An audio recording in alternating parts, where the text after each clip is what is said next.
Welcome back to another video, and in this video I'm going to talk about my Notion book club. So I've talked about my Notion book club before on my channel, and I talked about how me and my sister and two of my friends share this book club so we can share like the timeline of the books that we've read and also some comments we have of it. And it was really fun because we had just gotten into the habit of reading again, and it was really nice to have people who do the same thing with us because those two sisters that we're friends with, they read on a regular basis and we just do not. So it was really nice to have friends that have the same habit as we do now. And one of her friends actually asked me to share my book club template on Notion. I wasn't going to share it, but since someone asked, I figured I would film a video talking about the entire template, so you guys can make it yourselves if you want to, or you can also download this template directly from my Ko-fi shop. So let's get into it. So some of you guys are also going to ask where I got this desktop wallpaper from. So it's from this account, Ooey. I'm going to put it on the screen. But let's get into Notion. As you can see, I have an entire page called Book Club, and I have a ton of these views here, and it's pretty straightforward actually. So I think a lot of people who are new to Notion can also build this yourself, but I'll get into it. So first, I made this page with a database that is inline, so not the entire page is a database. So the first thing you see is a timeline of all of the books we've read. And as you can see here, I have a nice little timeline of everything that I've read. And in here, you will see that some books that are sequels of previous books I've linked with an arrow. And all the books that I've read might overlap. And that also shows here. And it also shows the cover of the book and the reading status of the book. So I will know where I'm at. And right now I'm reading Fire and Blood and Game of Thrones because my mom has been re-watching the show and I want to rewatch it as well. So in properties, let's go through them one by one. In properties, I have person, obviously, so we can assign who is reading that book. So I have me and 3 other people, and then author. And this is just a really simple way to do it. We did the select property, and we put all of the authors here. If it was your personal knowledge management system, you might make a dedicated page for each of your authors that you like, but this is just a shared book club page, so we just have these selects. And then status is a relatively new property where you can just customize your status. You used to only be able to use the select feature for statuses, but now we have status feature. So what that means is you have 3 sections of statuses. The first one is where you haven't started yet, so that will be the default. And in progress could be reading. And complete, I have added 2 statuses, so either read or dropped, because those are the 2 statuses that I want to include when I categorize a book as done. And then date here is just the reading date. I have a start date and an end date, so it will show up on the timeline here. And this is a little formula property that I calculate each book's reading time, reading days. So it will calculate May 15th minus May 13th and calculate 2 days that I've spent reading this book. And setting this up is relatively easy. You just have to go to like Google or something to look for a formula that calculates the date for you. And it looks like this. Yep. Rating is for when you finish the book, and you can rate your books. I don't know why this one. And I have 6 more properties that are hidden, so let's go through them as well. And in the space below here, you're just free to put any notes that you want. So for example, for Babel, I did write a lot of things. I just exported my Kindle notes as a CSV, and then I exported that CSV into this new database, and so you can see my highlights. So you even have the categorization of the highlight color if you do that in Kindle. But this is just a way of doing things. And I also have another book that I did write a lot of notes on. which is the Ballad of Songbirds and Snakes, because the movie is coming out. And here you can see all of my highlights that I just exported as a PDF this time. And I have my overall notes. I have my different titles, and you can see I have a table of contents here. And at the top here, you can actually see some of the hidden properties that I didn't explain before. So first, I have duplicates. So what duplicates is basically when more than one of us reads the same book. So as you can see, timeline, next to timeline, we have duplicates. This is where I manage all of our duplicates. It's mainly me who does it because I'm the Notion nerd of our squad. As you can see, every single book that has a little arrow on the side here are duplicates.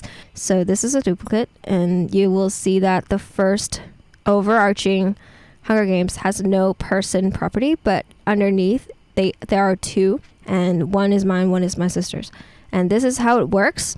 And this is made possible by the sub-items property. I don't know if it's called a property, but it's a new thing, relatively new thing in Notion, where you are able to make these sub-items. So I just called it book and duplicates, so it will make more sense. And when you go into a book, you will see that if it's a duplicate, you will see the original book. And if it's an original, you will see the duplicates. If that makes sense. God. Another thing that I didn't explain also is the sequels feature. So it is also a relatively new thing in the timeline view. It's called Dependencies. So it works kind of like you just add an arrow pointing one thing to another, and that is called a dependency. So basically you had to finish A before you could move to B. You just name the property. I just named it sequel. So when I go into Catching Fire, I will know that it is a sequel of The Hunger Games, and a sequel of Catching Fire is Mockingjay.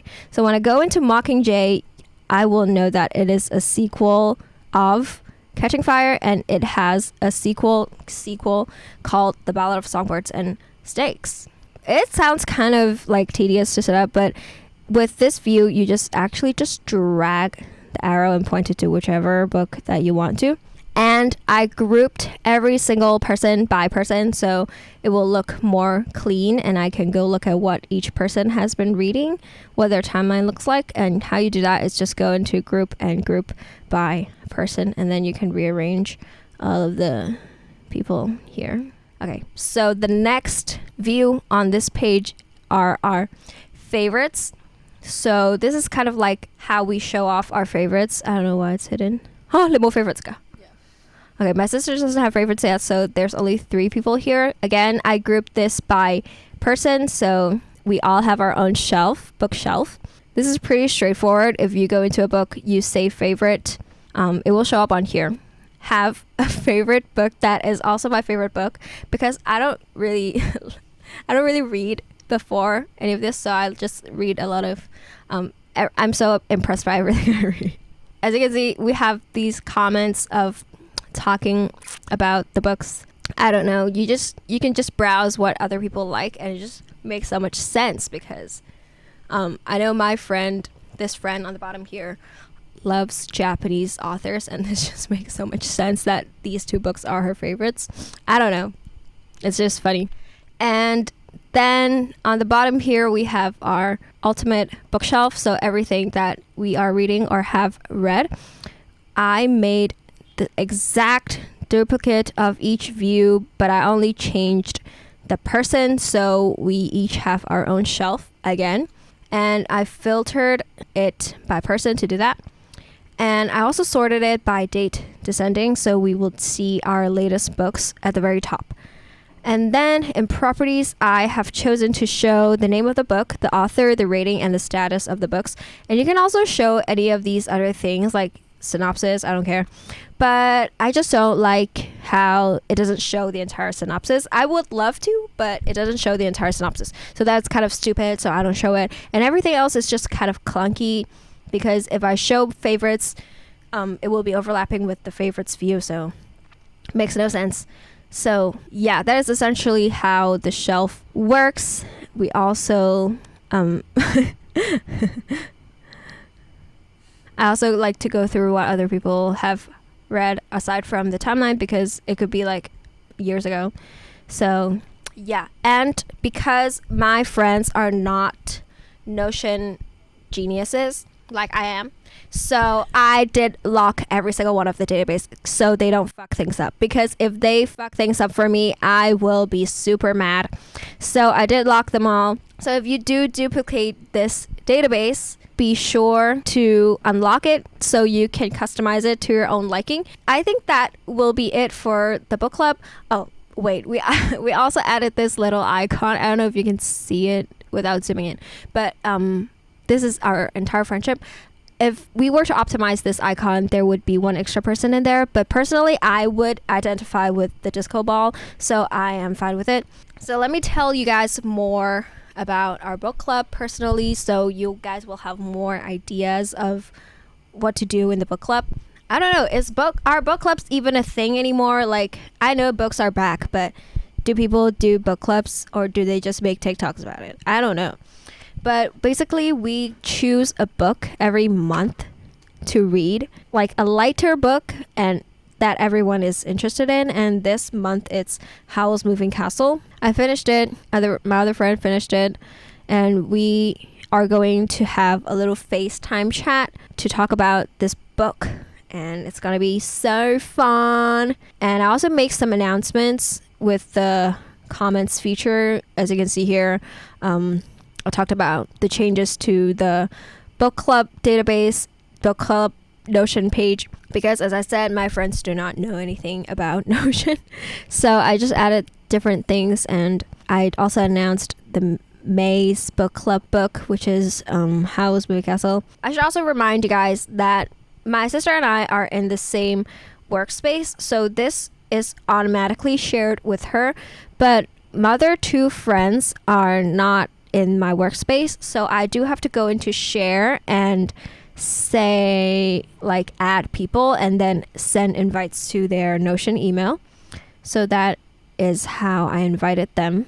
So they are guests that can edit this page, but I will never give them full access because I am afraid that they will fuck this up. So yeah, I will be sharing this template on my Ko-fi, or if you have watched this video very meticulously, you will be able to hopefully recreate this by yourself and customize a few of the settings to your liking, to your friends' liking. And I hope you have fun reading with your friends. Yeah, I hope you guys enjoyed this template. I hope you guys enjoy reading in general, and I'll see you next time in a next video.